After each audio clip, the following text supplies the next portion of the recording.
tres.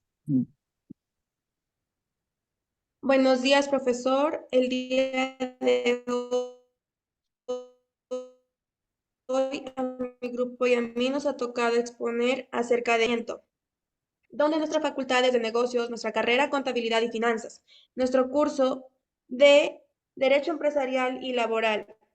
Los integrantes que componen este grupo son Jave Infante Enrique Daniel, Mendoza Silva Rodrigo Fran Esteban, Valera Chugnas Madeline, López Aguilar Erickson Joan. Nuestro docente que es Jari Eduardo Cáceres Centurión. Tenemos una dedicatoria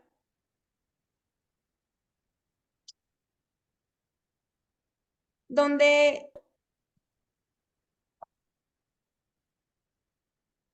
precisamente a nuestros padres apoyo y fortaleza con el objetivo de que lleguemos a cumplir nuestras metas.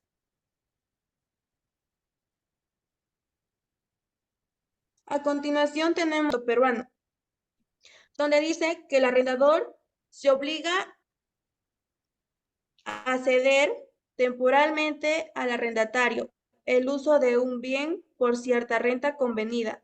Debido al contrato de arrendamiento, esta se encuentra ubicada dentro del libro 7, sobre fuentes de las obligaciones, sección segunda de los contratos no nominados, título 6 del Código Civil de 1984.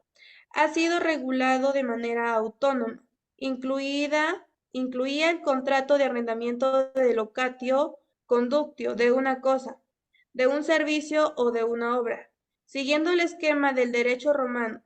Sin embargo, estas tres clases de relaciones contractuales imponen diferencias fundamentales, por lo cual se justifica su tratamiento diferenciado.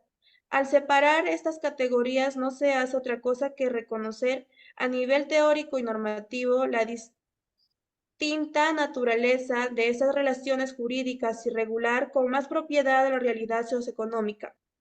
Tenemos la definición del contrato de arrendamiento, donde dice que el contrato de arrendamiento, alquiler o locación es un contrato por el cual existe una relación entre dos partes mediante la cual se obligan de manera recíproca y por un tiempo determinado la cesión de un bien o servicio, quedando obligada la parte que aprovecha la posesión a pagar un precio cierto. A continuación, mi compañero sigue con la exposición. Bueno, a mí me ha tocado ventajas y desventajas, donde nos dice que en el Perú el contrato de alquiler es un acuerdo regulado por las disposiciones del Código Civil, el cual establece las bases fundamentales en cuanto a deberes y derechos para las partes involucradas, donde el enredador, quien es el propietario, y el inquilino, quien es el arrendatario. En este acuerdo temporal tienen como objetivo principal permitir que el dueño ceda su propiedad de forma provisional a cambio de una renta previamente acordada entre ambas partes. A continuación vamos a ver las ventajas del contrato de arrendamiento, donde nos da la flexibilidad, donde nos dice que el contrato de arrendamiento brinda su mayor flexibilidad en comparación con la compra de una propiedad. Los inquilinos pueden mudarse fácil y rápidamente según sus necesidades y circunstancias. Baja inversión inicial. Alquilar implica una inversión inicial significativamente menor que la compra de una propiedad, lo que facilita el acceso a viviendas para personas que no pueden costear una compra inmediata. Responsabilidad del propietario.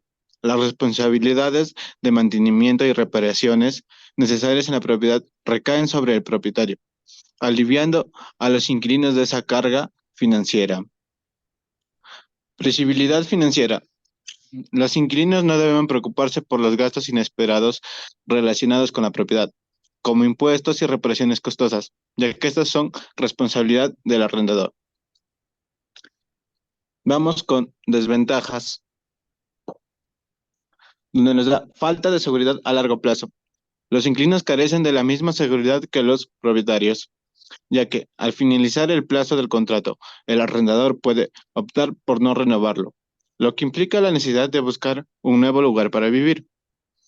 En falta de autonomía, los inquilinos no tienen independencia en cuanto a la propiedad, Cualquier cambio significativo en el espacio arrendado requiere el consentimiento previo del propietario. Posible costo a largo plazo. A largo plazo, el costo acumulado del alquiler podría superar el precio de compra de una propiedad debido a los pagos continuos de alquiler. Vamos con las limitaciones, donde tenemos restricciones en el uso. El contrato de arrendamiento puede contener restricciones sobre cómo se puede utilizar la propiedad, lo que podría limitar la capacidad del inquilino para personalizar su espacio según sus necesidades y preferencias. A continuación, le doy el pase a mi compañero. Compañera. Bien, voy a continuar con la exposición. Tenemos tipos de contratos de arrendamiento. Tenemos el arrendamiento residencial, que en este caso se trata del préstamo temporal del uso de una propiedad inmobiliaria para fines residenciales. El propietario es el arrendador, mientras que la persona que ocupa la propiedad es el arrendatario. Lo importante en este contrato de alquiler residencial es incluir la información sobre su duración, y el pago mensual y procesos correspondientes a obligaciones y responsabilidades mutuas entre ambas partes. También tenemos el arrendamiento comercial.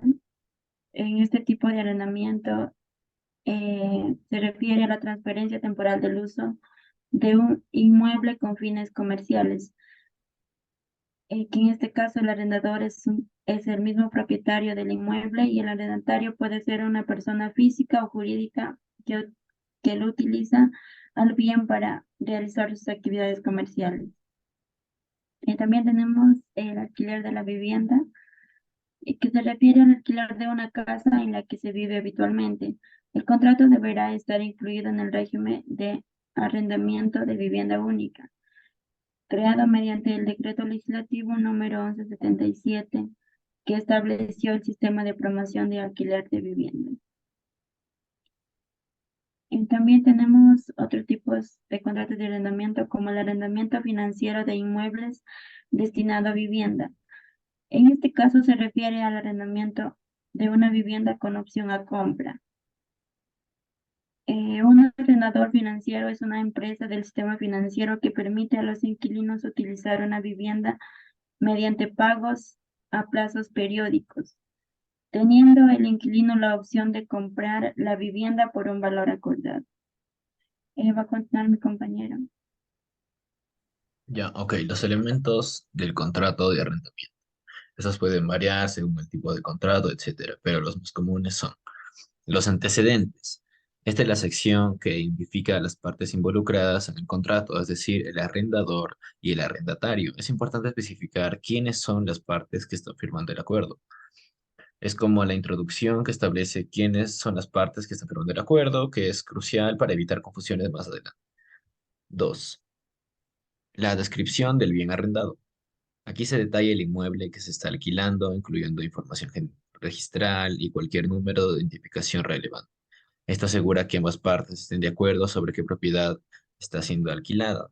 La idea es evitar cualquier confusión sobre qué propiedad se está alquilando. Una descripción precisa siempre disminuye las posibilidades de los malentendidos. 3. El monto de la renta, el periodo y la duración del contrato.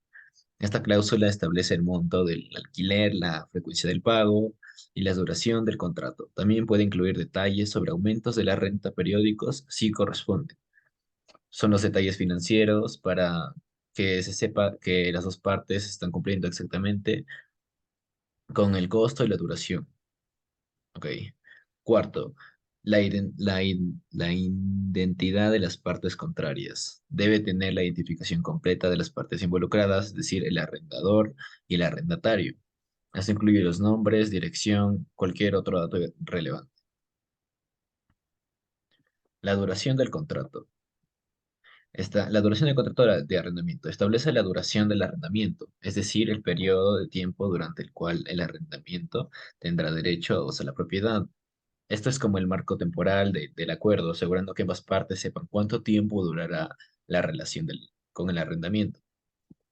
Términos del contrato de la renta.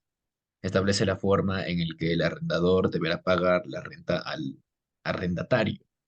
la periodicidad de los pagos y las consecuencias en caso de atrasos en los pagos. La sección es vital para mantener la claridad en los asuntos monetarios y evitar los malentendidos. Derecho de posesión y el uso. Establecer los derechos de posesión y uso de la propiedad por parte del arrendatario, así como las obligaciones del arrendador en cuanto a entrega de la propiedad y el acceso a las mismas. Mantenimiento de la propiedad. Establece obligaciones de las partes en cuanto al mantenimiento y recuperación de la propiedad, incluyendo las recuperaciones menores y mayores. Esto es esencial para asegurar que la propiedad se mantenga en buen estado y que también ambas partes sepan qué esperar en términos del cuidado y el mantenimiento. Cláusulas. Estas son las más comunes, cláusulas de condiciones. Aquí se especifica el propósito del alquiler, ya sea para un uso residencial, comercial u otros fines. Esto ayuda a definir cómo se puede utilizar el inmueble durante el periodo de arrendamiento.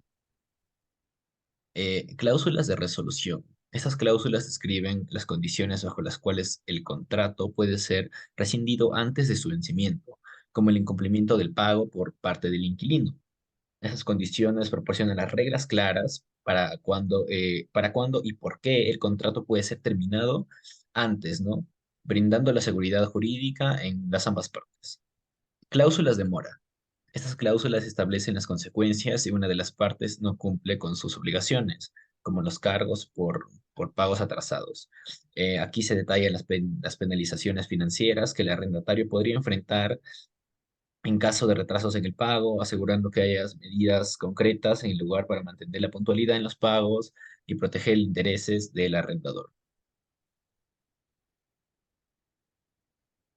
Bueno, continuando, derechos del arrendatario.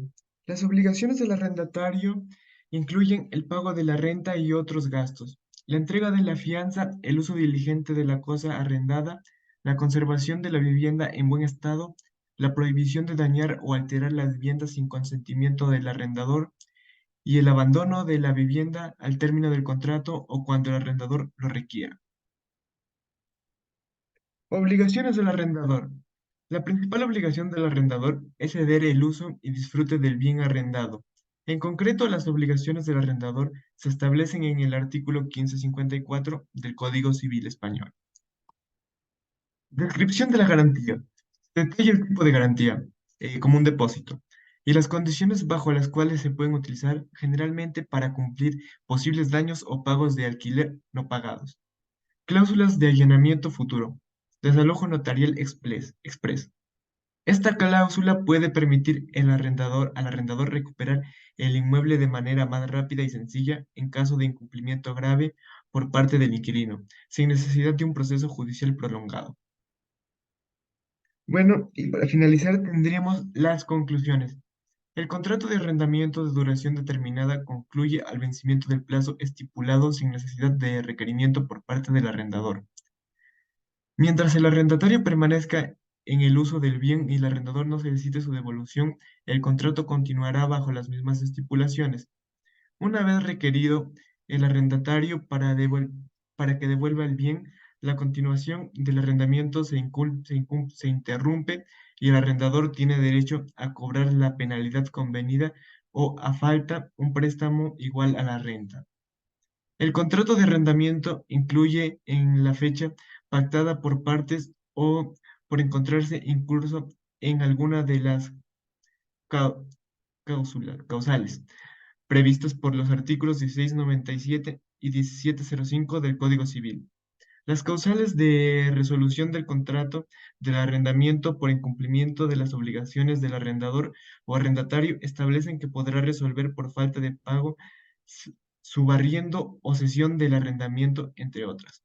El plazo del arrendamiento será fijado por las partes, teniendo el arrendatario derecho de tanteo para la renovación del contrato por un nuevo plazo, siempre que haya cumplido voluntariamente todas las obligaciones que contrajo en favor del arrendador. Y bueno, profesor, con esto concluiríamos el contrato de arrendamiento. Muchas gracias.